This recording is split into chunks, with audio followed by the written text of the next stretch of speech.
हाय बच्चे लोग, आप लोग कैसे हैं? आप लोगों का रुद्रा स्मार्ट क्लासेस में स्वागत है।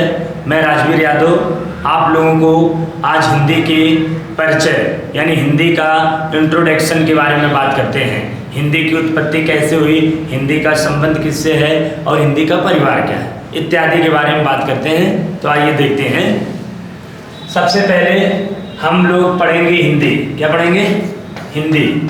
और हिंदी में जो आपका पहला है परिचय, तो इसमें आपका जो सवाल होता है कि हिंदी की जो जननी है, हिंदी की जननी या हम कह सकते हैं हिंदी की आर्य जननी किसे कहते हैं? हिंदी की जननी या आर्य जननी किसे कहते हैं? तो हिंदी की जो जननी या आर्य जननी है वह संस्कृत भाषा को कहा जाता है। किसको कहते हैं? संस्कृत भाषा को कहा जाता है। आपका पहला क्वेश्चन हो जाता है कि जो हिंदी की जननी है या आर्य जननी है, इसे आदि जननी के नाम से भी लोग जानते हैं, वह आपका संस्कृत है। और संस्कृत को दो भागों में विभाजित किया गया है। एक लौकिक संस्कृत है, दूसरा अलौकिक संस्कृत है। ठीक है, आगे बढ़ते हैं। आपका नेक्स्ट क्वेश्चन हो जाएगा कि हिंदी किस लिपि में लिखा गया है।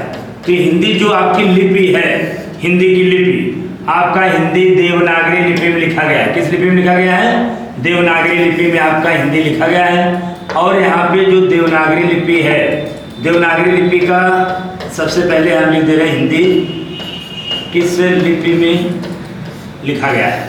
तो आपका जो लिपि है तो हिंदी देवनागरी लिपि में लिखा गया है। किस लिपि में? देवनागरी लिपि में। और इस देवनागरी लिपि का जो विकास हुआ, आपका जवाब होगा कि देवनागरी लिपि का विकास किससे हुआ? ब्राह्मणी लिपि से। ब्राह्मणी लिपि से हुआ। और ब्राह्मणी लिपि का जो विकास हुआ वह आपका किस लिपि से माना जाता है? तो आपका जवाब होगा खरोष्ठी लिपि से। किससे हुआ? खरोष्ठी लिपि से। यहाँ पे आपके पास जो देवनागरी लिपि का सीक्वेंस है वो हम आपको दर्शा दिए हैं कि जो हिंदी है देवनागरी लिपि में, और देवनागरी लिपि का विकास ब्राह्मणी लिपि से हुआ, और ब्राह्मणी लिपि का विकास आपका खरोष्ठी लिपि से हुआ है। आगे बढ़ते हैं। यहाँ पे देवनागरी लिपि है, देवनागरी लिपि में हिंदी लिखा हुआ है। देवनागरी लिपि में हिंदी के अलावा नेपाली भी आपका लिखा गया है, और दूसरा मराठी भी लिखा हुआ है, और तीसरा आपका संस्कृत भी देवनागरी लिपि में लिखा हुआ है।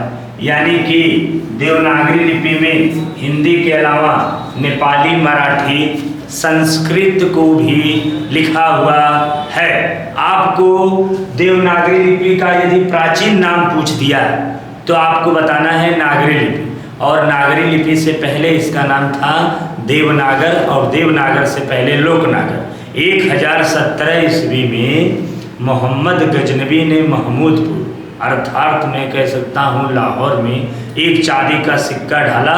उसी सिक्के के द्वितीय तल पर देवनागरी लिपि लिखा हुआ प्रतीक मिला, तब से इसका नाम देवनागरी लिपि रखा गया। आगे बढ़ते हैं। तो यहाँ पे यदि लिपि की बात हो रही है तो आपका नेक्स्ट क्वेश्चन आपका यहाँ पे है कि जो देवनागरी लिपि के अलावा अंग्रेजी किस लिपि में लिखा हुआ मिलता है, आपको इस पे हम चर्चा कर दे रहे हैं। तो यहाँ पे सबसे पहले आइए, तो आपका देवनागरी किस लिपि में है? तो आपका बता दिए हैं अंग्रेजी। अंग्रेजी किस लिपि में लिखा हुआ मिलता है? तो आपका जवाब रहेगा अंग्रेजी रोमन लिपि में लिखा हुआ है। किस लिपि में? रोमन लिपि में। अंग्रेजी आपकी किस लिपि में लिखी जाती है? आपका ये जवाब होगा अंग्रेजी रोमन लिपि में लिखा हुआ मिलता है। लिपि की बात हो रही है तो यहाँ पे मैं इस चीज़ को दर्शा दे रहा है, रोमन लिपि में लिखा हुआ है। अगला क्वेश्चन है, यहीं पे आपको पूछ दिया जाएगा कि आपका पंजाबी किस लिपि में लिखा हुआ है? पंजाबी। तो पंजाबी जो आपकी लिपि है वह गुरुमुखी लिपि में लिखा हुआ है। किस लिपि में लिखा हुआ है? गुरुमुखी लिपि में लिखा हुआ है। और तीसरा सवाल है उर्दू किस लिपि में लिखा गया है? तो उर्दू आपका अरबी या फारसी लिपि में लिखा हुआ मिलता है। यहाँ पे ये 3 पॉइंट याद रखिएगा, एग्जाम में पूछे गए थे। हिंदी देवनागरी लिपि में जिस प्रकार से है, ये आपका महत्वपूर्ण फैक्ट है और इस पॉइंट को याद रखेंगे, क्योंकि आपका जो हिंदी देवनागरी लिपि में है और देवनागरी लिपि का विकास ब्राह्मणी लिपि से हुआ और ब्राह्मणी लिपि का विकास खरोष्ठी से हुआ।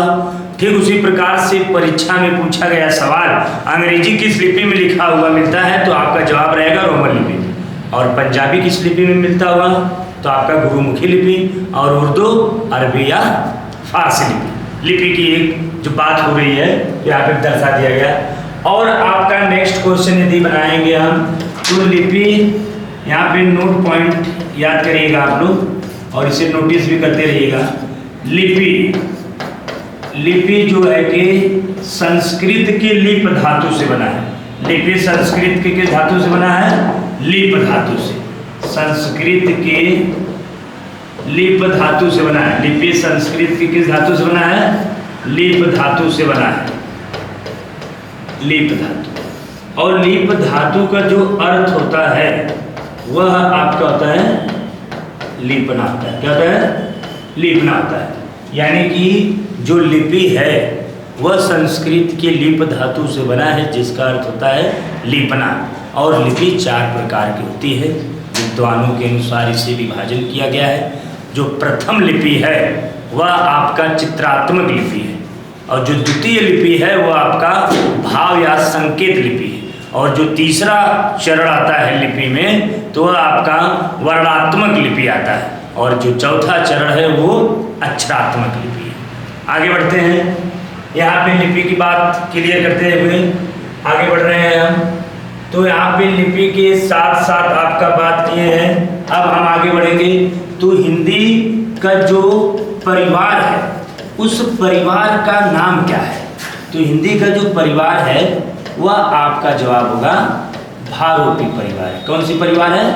भारोपी परिवार। और भारोपी जो परिवार है ये 2 शब्दों से मिलकर बनाया गया है। क्या शब्दों से? 2 शब्दों से मिलकर बनाया गया है। शब्द क्या होते हैं, वर्ड क्या होते हैं, वाक्य क्या होते हैं, तीनों में डिफरेंट देखिए। जो वर्ड होते हैं सबसे छोटी इकाई वर्ड या अक्षर होती है और जब वर्डों का एक व्यवस्थित क्रम रहता है उसे हम लोग शब्द कहते हैं।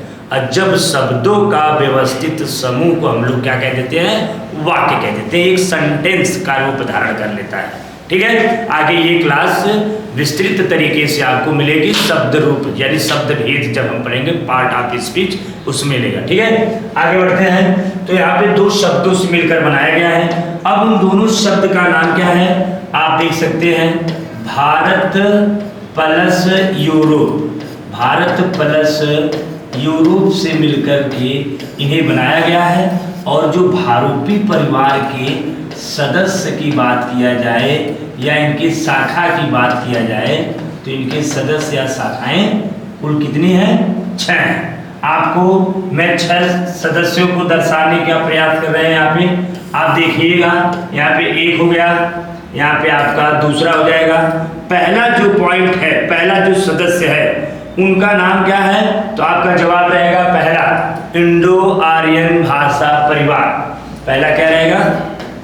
इंडो आर्यन भाषा परिवार। पहला जवाब इंडो आर्यन भाषा परिवार। दूसरा जो आपका जवाब रहेगा वह द्रविड़ भाषा परिवार। तीसरा जो जवाब रहेगा ऑस्ट्रो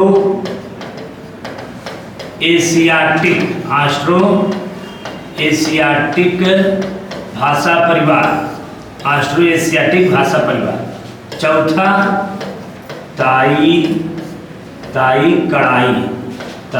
कड़ाई भाषा परिवार।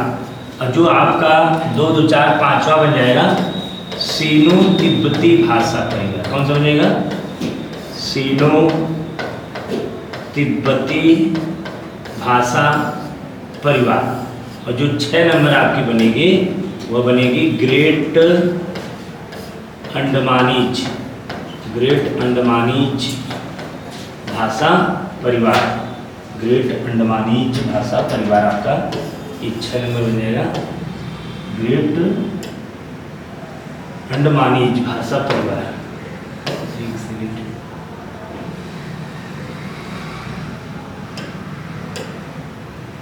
ग्रेट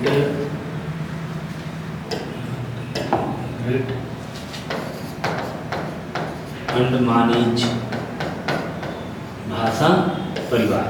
ये आपके 6 सदस्य हो गए, यानी कि 6 सदस्यों का नाम, पहला का नाम क्या है?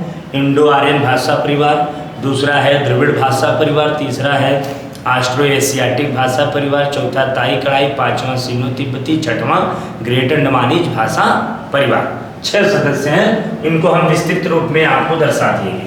अगला सवाल बनेगा कि भारूपी परिवार हो गया। यदि पूछ दिया जाए कि आप हिंदी का जो सर्वप्रथम प्रयोग किसके द्वारा किया गया, तो हिंदी जो शब्द का प्रयोग सर्वप्रथम ईरानियों के द्वारा किया गया। किसके द्वारा किया गया? ईरानियों के द्वारा सबसे पहले किया गया था। और कितने ईसा पूर्व में किया गया था? नेक्स्ट पॉइंट बनेगी, कितने ईसा पूर्व में इसका प्रयोग लाया गया? तो आपका जवाब होगा 1000 ईसा पूर्व में। कितने ईसा पूर्व? 1000 ईसा पूर्व में प्रयोग लाया गया।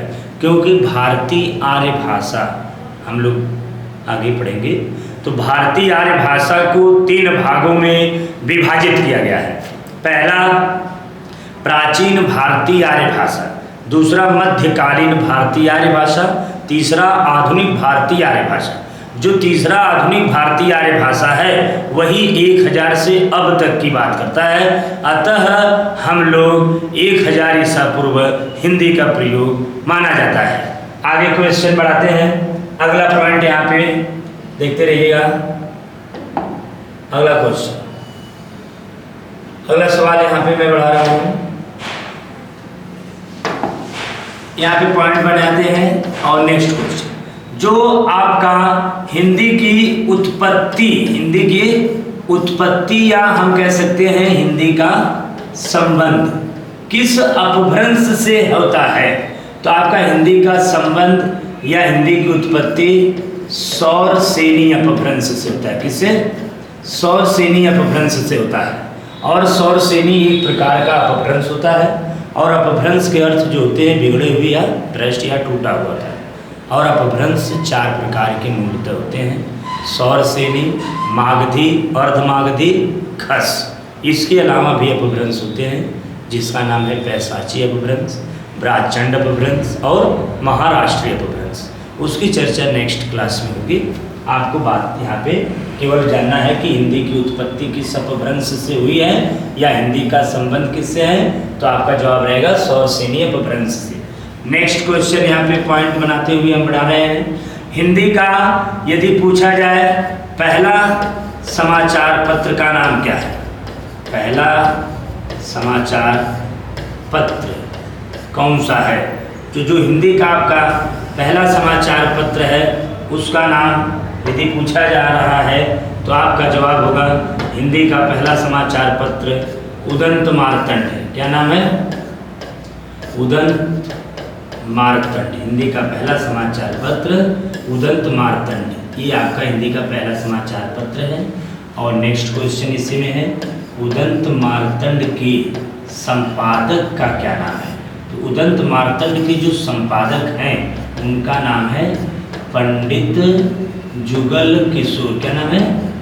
पंडित जुगल किशोर। यह उदंत मार्तंड के क्या हो गए? संपादक हो गए। अगला इसी में क्वेश्चन है कि ये उदंत मार्तंड कब प्रकाशित किया गया था? तो उदंत मार्तंड प्रकाशित किया गया था, आप बताएंगे 30 मई सन 1826 में इसे प्रकाशित किया गया। इसी में नेक्स्ट क्वेश्चन एक और बनता है, उदंत मार्तंड कहाँ पर प्रकाशित किया गया था? ठीक है, तो उदंत मार्तंड को कहाँ पे प्रकाशित किया गया? तो जवाब होगा पश्चिम बंगाल। क्या बताएंगे? पश्चिम बंगाल या कोलकाता बताएंगे। क्या बताएंगे? पश्चिम बंगाल या कोलकाता बताएंगे। यानी कि आपका जो जवाब है वह आपको पता चल गया कि उदंत मार्तंड 30 मई सन 1826 में प्रकाशित हुआ। कहाँ पे हुआ? पश्चिम बंगाल या कोलकाता में हुआ। उदंत मार्तंड के संपादक का नाम क्या है? तो आपका जवाब होगा पंडित जुगल किशोर। ठीक है, यहाँ पे महत्वपूर्ण फैक्ट है, आपको इस फैक्ट को याद रखना है। एग्जाम में कई बार पूछे गए हैं और पूछे जाने की संभावना भी है। पहले तो आपसे सवाल रहेगा, हिंदी का पहला समाचार पत्र का नाम? उदंत मार्तंड। उदंत मार्तंड के संपादक पंडित जुगल किशोर। और ये पत्र कहाँ पे प्रकाशित हुआ? पश्चिम बंगाल या कोलकाता में। कब किया गया? 30 मई सन 1826 में। और इनके संपादक हो गए पंडित जुगल किशोर। क्लियर? आगे बढ़ते हैं। नेक्स्ट पॉइंट यहाँ पे मैं बना रहा हूँ, आप देखिए रहिएगा बोर्ड पे और इसको नोट भी करते रहिएगा आप लोग। हिंदी का जो है कि यह हिंदी दिवस कब मनाया जाता है? तो जो हिंदी दिवस है आपका वह मनाया जाता है 14 सितंबर। हिंदी दिवस कब मनाते हैं? 14 सितंबर को हम लोग हिंदी दिवस मनाते हैं। क्यों मनाते हैं? यहाँ पे नोट पॉइंट में रख दे रहा हूँ, आप समझिएगा, इसे नोट भी करिएगा। क्योंकि 14 सितंबर, क्योंकि 14 सितंबर सन 1949 को हिंदी को राजभाषा घोषित किया गया था। क्या घोषित किया गया था? राजभाषा घोषित किया गया था। अतः 14 सितंबर को हम लोग हिंदी दिवस मनाते हैं। विश्व हिंदी दिवस की बात होगी तो विश्व हिंदी दिवस या अंतर्राष्ट्रीय जो सम्मेलन हुआ था सर्वप्रथम वह 10 जनवरी को हुआ था। इसीलिए 10 जनवरी को विश्व हिंदी दिवस या अंतर्राष्ट्रीय सम्मेलन के उपलक्ष्य में मनाते हैं। उसको भी मैं नीचे दर्शा दे रहा हूँ, आप देखिएगा ध्यान से। तो उस पर हम चर्चा कर रहे हैं। आपका बात हम लोग करते हैं कि विश्व हिंदी दिवस कब मनाया जाता है। तो विश्व हिंदी दिवस की बात करते हैं, यहाँ पे देखिएगा बोर्ड पे पॉइंट बनाते हुए चल रहे हैं। विश्व हिंदी दिवस, तो विश्व हिंदी दिवस की बात होगी। तो विश्व हिंदी दिवस आप लिख दिए, विश्व हिंदी दिवस। अब विश्व हिंदी दिवस कब मनाया जाता है इस पे देखिएगा। विश्व हिंदी दिवस आपका 10 जनवरी को मनाया जाता है। कब मनाया जाता है? 10 जनवरी को। विश्व हिंदी दिवस 10 जनवरी को मनाते हैं। कब मनाते हैं? 10 जनवरी को विश्व हिंदी दिवस मनाया जाता है। और 10 जनवरी को विश्व हिंदी दिवस इसलिए मनाया जाता है क्योंकि 10 जनवरी सन 1975 विश्व हिंदी दिवस आपका 10 जनवरी सन 1975 में विश्व हिंदी दिवस 10 जनवरी सन 1975 में अंतर्राष्ट्रीय, क्या है? अंतर्राष्ट्रीय या विश्व हिंदी सम्मेलन, विश्व हिंदी सम्मेलन, विश्व हिंदी सम्मेलन का आयोजन ये कहाँ पे हुआ था आयोजन? तो आपका जवाब रहेगा यह आयोजन नागपुर में हुआ। कहाँ पे हुआ था?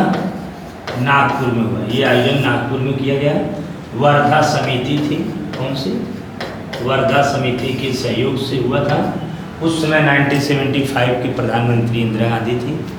विश्व हिंदी सम्मेलन या अंतर्राष्ट्रीय सम्मेलन का जो बैठक सबसे पहले 10 जनवरी 1975 में किया गया, इसीलिए 10 जनवरी को विश्व हिंदी दिवस मनाया जाता है।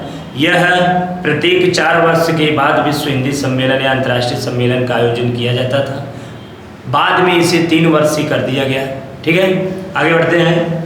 आगे नेक्स्ट क्वेश्चन पे बात करते हैं। तो जो नेक्स्ट क्वेश्चन होगा यहाँ पे देखते रहिएगा। अगला सवाल है कि जो राजभाषा है, क्या है?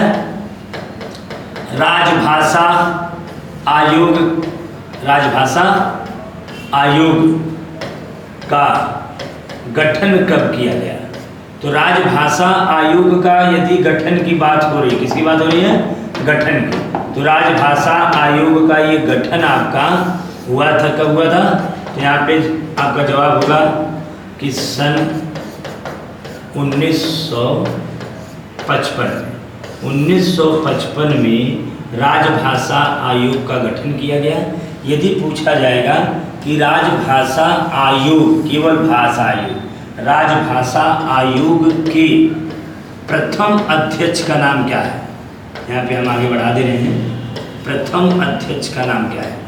तो आपका जवाब होगा कि हिंदी राजभाषा आयोग के जो प्रथम अध्यक्ष थे उनका नाम है बीजी खेर। क्या नाम है? बीजी खेर। और बीजी खेर का पूरा नाम है बाल गंगाधर खेर। एक क्वेश्चन यहाँ पे और है कि राजभाषा नीति कब लागू हुई? या राजभाषा नीति की बात हम कर दे रहे हैं यहाँ पे। राजभाषा नीति कब लागू की गई? तो राजभाषा नीति आपका जो लागू हुआ यानी कि 26 जनवरी सन 1950 कब लागू किया गया था? 26 जनवरी सन 1950 को लागू किया गया था। आपका क्या? राजभाषा नीति लागू किया गया। और भारत में आप जानते हैं कि हिंदी को राजभाषा घोषित कब किया गया? तो आपको बताए थे अभी 14 सितंबर सन 1949 में हिंदी को राजभाषा घोषित किया गया। ठीक है, तो यहाँ पे ये भी एक पॉइंट बन जाता है आपका। एक राजभाषा आयोग से संबंधित ये महत्वपूर्ण फैक्ट है, इसके लिए हम आपको कई क्वेश्चन यहाँ पे ऐड करते हैं। तो पहला सवाल है कि राजभाषा आयोग का गठन कब किया गया? तो आपका जवाब रहेगा सन 1955 में राजभाषा आयोग का गठन किया गया। दूसरा सवाल, राजभाषा आयोग के प्रथम अध्यक्ष का नाम क्या है? तो राजभाषा आयोग के जो प्रथम अध्यक्ष हैं उनका नाम है बीजी खेर। और बीजी खेर का पूरा नाम क्या है? बाल गंगाधर खेर। और राजभाषा नीति कब लागू की गई? तो यहाँ पे देख सकते हैं राजभाषा नीति। तो राजभाषा नीति लागू किया गया 26 जनवरी सन 1950, यानी जिस दिन भारत का संविधान लागू हुआ उसी दिन भारत में राजभाषा नीति भी लागू की गई थी। जो भाषा के आधार पर सर्वप्रथम किस राज्य का गठन हुआ? तो सभी लोग जानते होंगे, आंध्र प्रदेश का हुआ है। ठीक है, आगे हम बढ़ाते हैं इसी क्वेश्चन को। तो आगे बढ़ते रहेंगे, हम लोग देखते रहेंगे और इसे समझते रहेंगे। तो अगला पॉइंट है, अगला पॉइंट आगे सवाल हम बढ़ाते हुए लिखेंगे। यहाँ पे यदि पूछा जाएगा कि हिंदी का जो पहली पुस्तक है मूलतः उसका नाम क्या है? पहली पुस्तक का नाम क्या है? तो जो आपकी हिंदी की पहली पुस्तक है, पहली पुस्तक का नाम, तो आपका जवाब होगा प्रेम सागर। क्या नाम बताएंगे? प्रेम सागर। और ये प्रेम सागर के लेखक कौन है? तो आपका जवाब रहेगा प्रेम सागर के लेखक लल्लू लाल है। कौन है? प्रेम सागर के लेखक लल्लू लाल प्रेम सागर के लेखक माने जाते हैं। और प्रेम सागर के लेखक लल्लू लाल हो गए। नेक्स्ट क्वेश्चन यहाँ पे मैं तीसरा पॉइंट रखता हूँ कि आपका भारत में लगभग कितने देशवासियों के द्वारा हिंदी शब्द का प्रयोग किया जाता है? ठीक है, हिंदी शब्द का क्या करते हैं? प्रयोग करते हैं। तो आपका जवाब होगा लगभग 60 करोड़ लोगों के द्वारा बोला जाता है। कितने करोड़ लोगों के द्वारा? लगभग 60 करोड़ लोगों के द्वारा हिंदी बोलते हैं। इसीलिए भारत में हिंदी को राजभाषा घोषित किया गया है 14 सितंबर सन 1949 को। और विश्व हिंदी दिवस की बात होगी तो 10 जनवरी आपका जवाब होगा। अब देखिए, जो भारत में 60 करोड़ लोग बोल रहे हैं, अगर पूरे विश्व की बात किया जाए तो पूरे विश्व में हिंदी का जो स्थान आता है वो तीसरे नंबर पे आता है। पहले नंबर पे चीनी आता है, दूसरे नंबर पर अंग्रेजी को रखा गया है और तीसरे नंबर पर हमारा क्या है? हिंदी है। हिंदी से और रिलेटेड क्वेश्चन है जो महत्वपूर्ण फैक्ट में मैं आपको यहाँ पे रखने जा रहा हूँ, आप इसको समझने का प्रयास करिएगा। जो हिंदी का आपका पहला समाचार पत्र था उदंत मार्तंड, उसकी बात हम लोग कर चुके हैं। नेक्स्ट क्वेश्चन होगा कि विश्व में हिंदी का स्थान चौथा है तो तीसरा है। पहले नंबर चीनी, दूसरा क्या है?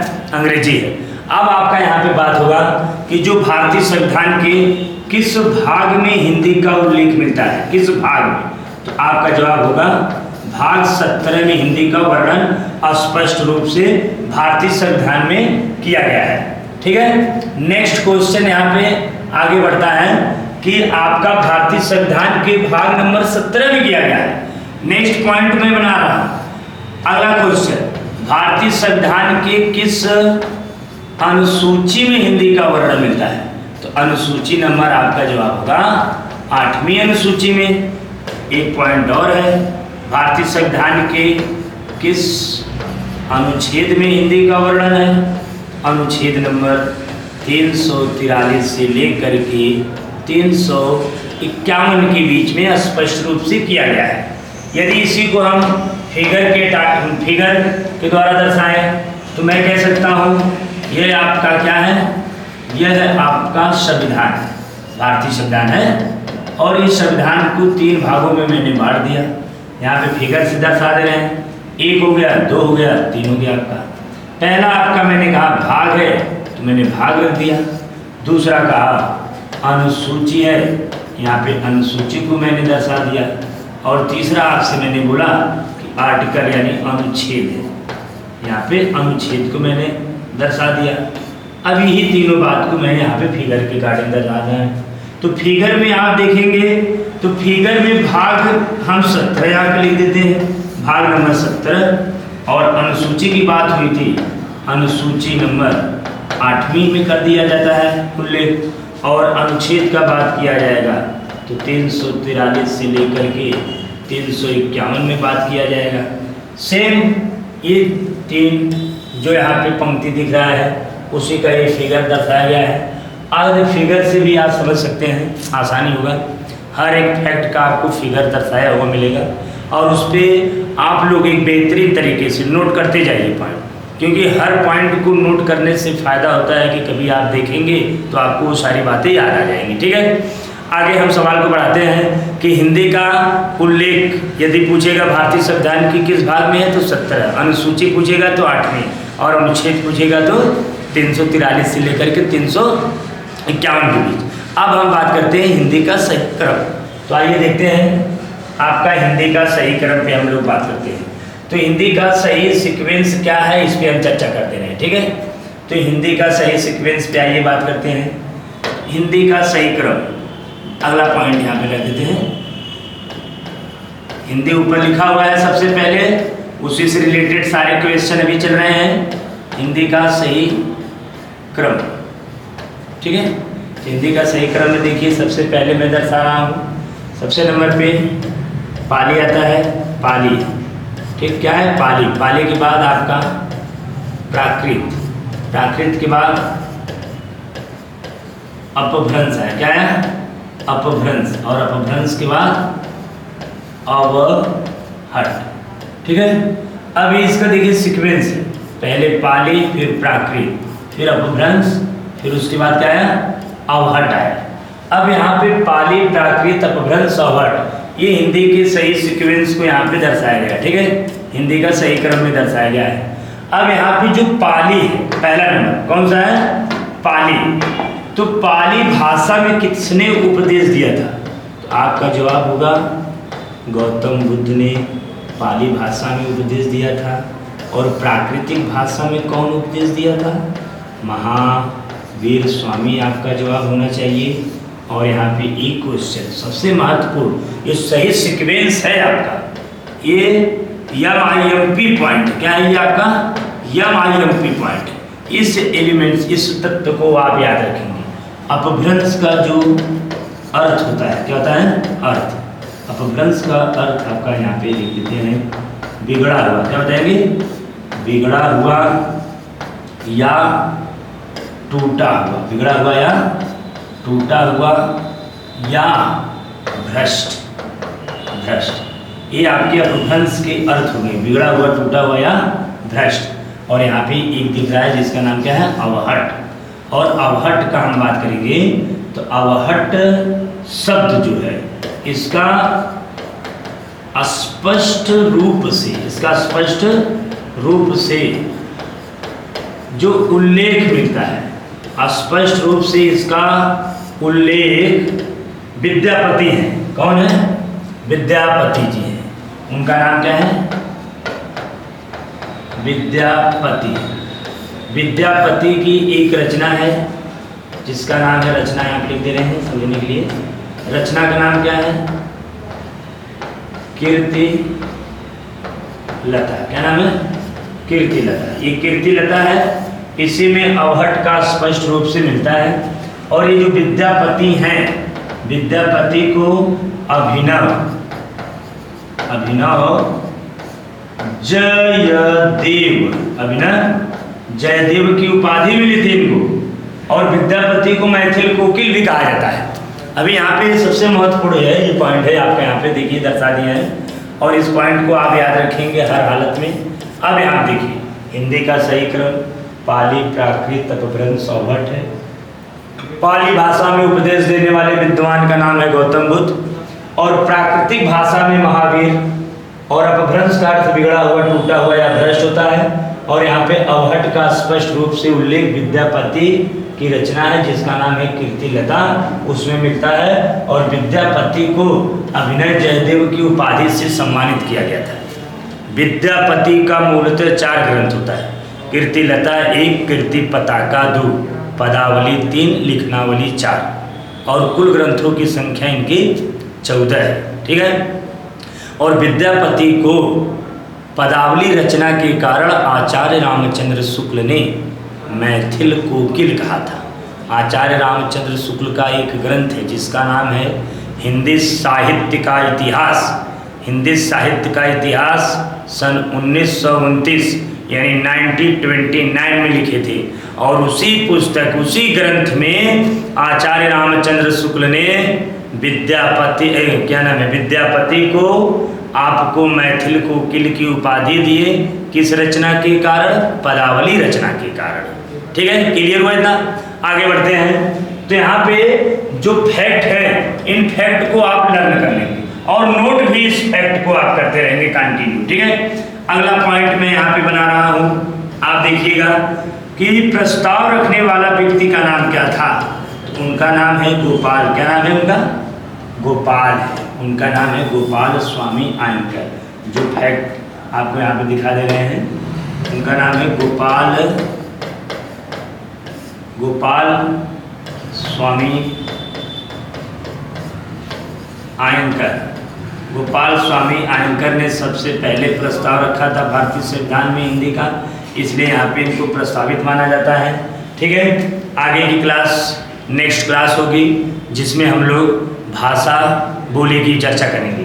यहाँ पे देख लेते हैं किसकी चर्चा होगी कल, आपको मैं यहाँ पे दर्शा दे रहा हूँ। कल की क्लास जो हमारी होगी उसमें आपकी बात होगी, चर्चाएं कि भाषा क्या होता है। ठीक है, भाषा की बात होगी और बोली की बात होगी, और भाषा बोली में जो अंतर है इनकी बात भी किया जाएगा, और भाषा की जो कुल संख्या है उनकी बात होगी, और बोली की कुल संख्या है इनकी सारी बातें होंगी। ठीक है, इन सब की बातें होंगी। साथ में आपका जो क्षेत्र है उनका भी बात किया जाएगा, और राजभाषा की भी बात करेंगे। राजभाषा का बात होगा, साथ में राष्ट्रभाषा का भी बात किया जाएगा। और एक इसमें बचता है जिसका नाम क्या है?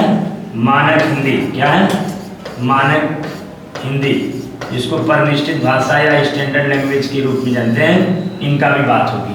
तो कल हमारा जो है ये चैप्टर रहेगा, और आज की जो थ्योरी क्लास में आपको बताया गया है इन पॉइंट पे हम लोग 1 मिनट के लिए चर्चा कर देते हैं। कि हमने कहा हिंदी का पर्सन परिचय में कि हिंदी का जो जननी है या आदि जननी या आर्य जननी, वह संस्कृत भाषा को कहते हैं। और संस्कृत भाषा को 2 भागों में विभाजित किया जाता है। एक लौकिक संस्कृत होता है, दूसरा अलौकिक संस्कृत होता है। क्लियर? और हिंदी किस लिपि में है? देवनागरी लिपि में। देवनागरी लिपि का विकास होता है ब्राह्मणी लिपि से, और ब्राह्मणी लिपि का विकास होता है खरोष्ठी लिपि से। और यहाँ पे जो देवनागरी लिपि है, देवनागरी लिपि हिंदी के अलावा नेपाली, मराठी, संस्कृत भी लिखा हुआ मिलता है। और देवनागरी लिपि का प्राचीन नाम नागरी लिपि था। मोहम्मद गजनवी ने 1070 ईस्वी में एक चांदी का सिक्का डाला था लाहौर में, स्थान का नाम है महमूदपुर, उसी द्वितीय तल पर लिखा हुआ मिलता है इनको। क्या लिखा हुआ? प्रथम तल पर अयम टंकम 418 संवत लिखा था और दूसरे वाले तल पर लिखा था देवनागरी लिपि। क्लियर? आगे बढ़े। हिंदी का प्रयोग 1000 ईसा पूर्व माना जाता है और हिंदी का जो परिवार है भारोपी परिवार, और भारोपी परिवार 2 शब्दों से मिलकर बना है, भारत प्लस यूरोप। इनके सदस्य या शाखाएं 6 होती हैं। पहला इंडो आर्यन भाषा परिवार, दूसरा द्रविड़ भाषा परिवार, तीसरा ऑस्ट्रो एशियाटिक भाषा परिवार, चौथा ताई कड़ाई भाषा परिवार, पांचवा सीनो तिब्बती भाषा परिवार और छठवां ग्रेट अंडमानीज भाषा परिवार। और हिंदी का प्रयोग सर्वप्रथम किसके द्वारा किया गया था? अगला क्वेश्चन, ईरानियों के द्वारा सबसे पहले प्रयोग में लाया गया था इसे। और कितने ईसा पूर्व लाया गया? मैंने कहा 1000 ईसा पूर्व। अब ये 1000 ईसा पूर्व कहाँ से पता चलेगा? आपको अगली क्लास में बताया जाएगा भारतीय आर्य भाषा। तो भारतीय आर्य भाषा को 3 भागों में विभाजित किया जाता है। प्राचीन भारतीय आर्य भाषा जिसका समय सीमा था 1500 ईसा पूर्व से 500 ईसा पूर्व तक। फिर 2 नंबर मध्यकालीन भारतीय आर्य भाषा जिसका समय सीमा 500 ईसा पूर्व से 1000 ईस्वी तक बताया गया। और तीसरा आधुनिक भारतीय आर्य भाषा जिसका समय सीमा 1000 ईस्वी से अब तक बताया गया। इसीलिए यहाँ पे हम आपको बता दिए कि 1000 ईस्वी माना जाता है। अगला क्लियर करते हुए क्वेश्चन में बढ़े कि हिंदी का पहला समाचार पत्र जो था उसका नाम था उदंत मार्तंड, और उदंत मार्तंड के जो संपादक थे पंडित जुगल किशोर। और ये पत्र कहाँ पे प्रकाशित किया गया? पश्चिम बंगाल या कोलकाता में। और कब किया गया? 30 मई सन 1826 में। और हिंदी दिवस की बात होगी तो 14 सितंबर बताइए। विश्व हिंदी दिवस कब मनाया जाता है? 10 जनवरी को मनाया जाता है। और हिंदी दिवस 14 सितंबर को इसलिए मनाते हैं क्योंकि 14 सितंबर सन 1949 को भारत में हिंदी को राजभाषा घोषित किया गया था, इसीलिए 14 सितंबर को हिंदी दिवस मनाते हैं। और विश्व हिंदी दिवस या अंतर्राष्ट्रीय सम्मेलन का आयोजन सबसे पहले 10 जनवरी सन 1975 में किया गया था, इसीलिए 10 जनवरी को विश्व हिंदी दिवस मनाया जाता है। और राजभाषा आयोग का गठन सन 1955 में किया गया था और राजभाषा आयोग के प्रथम अध्यक्ष बीजी खेर, उनका पूरा नाम बाल गंगाधर खेर। ठीक है, क्लियर होता? यहाँ पे मैंने सारे बातों का 2 मिनट में आपको चर्चा कर दी। अब आप नोट करते रहिएगा, आगे पढ़ते रहिएगा। नेक्स्ट क्लास हमारी किसकी होगी? भाषा बोली की होगी, क्षेत्र का होगा, राजभाषा, मानक हिंदी और उनके बीच में अंतर, इनकी संख्याओं की कुल चर्चाएं होंगी, सारी बातों को दर्शाया जाएगा। ठीक है, थैंक यू।